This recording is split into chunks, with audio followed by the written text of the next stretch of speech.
Excellent!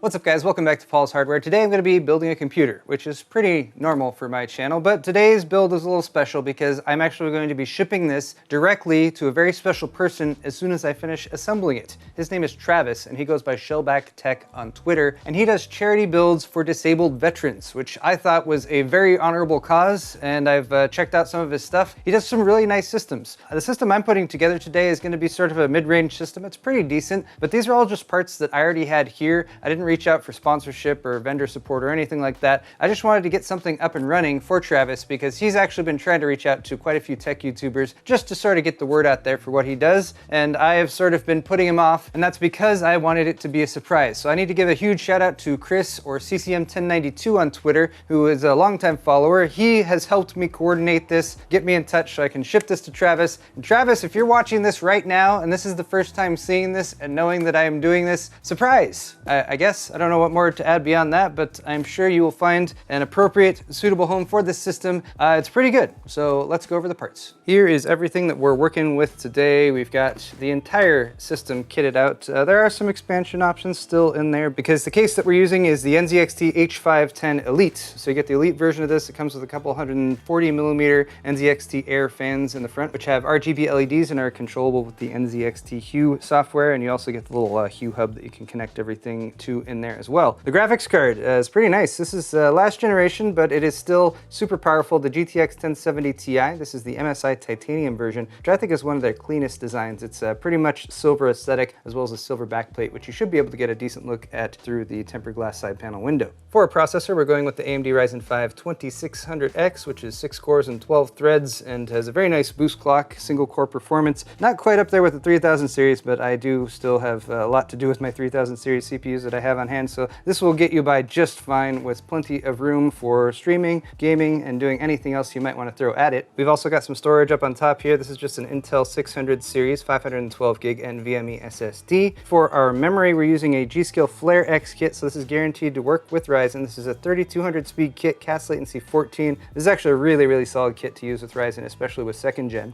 For power supply, we've got the EVGA 650GQ. It's 80+ gold rated. It is partially modular, but it's modular in the important places. And it's got all black cabling, which is nice. And bonus, I thought I had lost the box for this, which included the rest of the modular cables, but I found it. Hooray! So the box will be included too. Oh, it got a little dusty. In case whoever ends up with the system wants to expand it, because it's good to have those cables if you want to do that. Finally, the motherboard holding everything together is going to be the ASUS ROG Strix X370-F Gaming, which is a pretty decent X370 motherboard, and I will be, of course, making sure to update this so you'll have compatibility with the 2000 series as well as the 3000 series of processors, because this build could easily be upgraded to the 3000 series in the future if the person who ends up with it so desires. So that's what we're working with today, guys. I think this is going to be a super clean and nice looking build.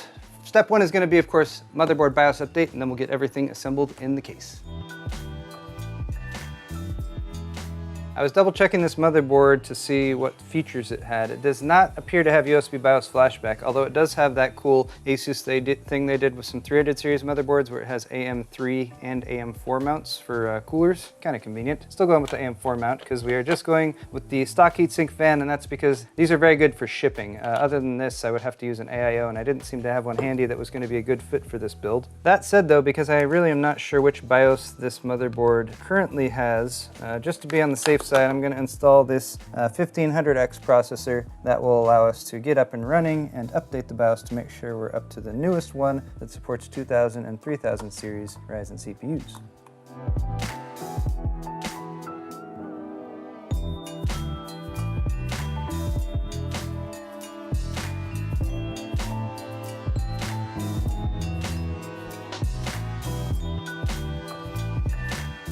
Our test configuration is set up. Power switch is on. Panel. Oh, you plugged in the display port to the motherboard, Joe. Common mistake here. Joe's giving himself a hard time, but this processor does not have integrated graphics. For that, you need one of the Ryzen APUs, like a 2200G or 2400G, or 3200G or 3400G. Then you could use the video outs on the motherboard. We need the video out from the graphics card. There we go. Yay! So here's our current BIOS information. We're on version 0808 6/20/2017. We know that the Ryzen 2000 series launched in about April 2018, so this BIOS probably does not know what the Ryzen 2000 series is, so we better update it. The latest version that I downloaded is 5204, which is from August 8th, just about 3 weeks ago. But let's see if it does the exact same thing that the other motherboard was doing. Oh, never mind, it worked. It's gonna take a while. It might take a few minutes, yeah. And we are successful. We've updated BIOS version 5204. Build date is July 29th, so about a month ago. But thanks ASUS for the update. This motherboard now supports Ryzen 3rd Gen and 2nd Gen too.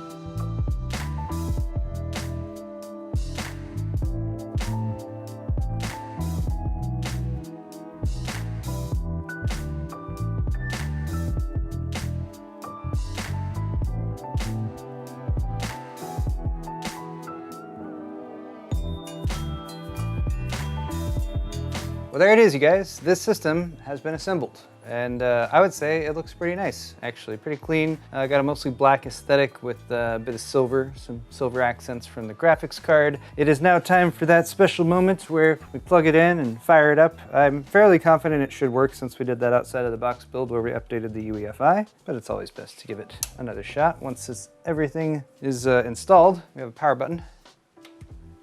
There it is. Isn't that pretty? This is the second system I've put together in this case, and it is a good case. It's a solid case, although the H510 Elite is a bit more expensive. You can get the H510i or the H510 non-Elite for less money, so I'd recommend checking those out, unless of course you're about to drop 40 or 50 bucks on a set of fans, in which case those fans up front are actually pretty convenient to have pre-installed and pre-wired up. I guess the only other thing I wanted to mention is that I realized after the fact that I made such a great choice for the motherboard for this build because it does have a USB 3.1 Gen 2 front panel port, which is one of the nice features of this case. But the previous build I did in this with the MSI B450 Tomahawk, which is a bit more budget board, didn't have that plug, so I wasn't able to connect that. So all the front panel ports here should be functional, as well as of course rear I/O and all that good stuff. It's also sounding quite nice, even with the use of that stock heatsink fan. So I'm going to pop on the side panel so we can get some closing shots of this completed system, and then I'm going to pack this up so I can ship it out. And if I can time things right, the same day this video goes live, or within a day or two, this system should be arriving to Travis, aka Shellback Tech, and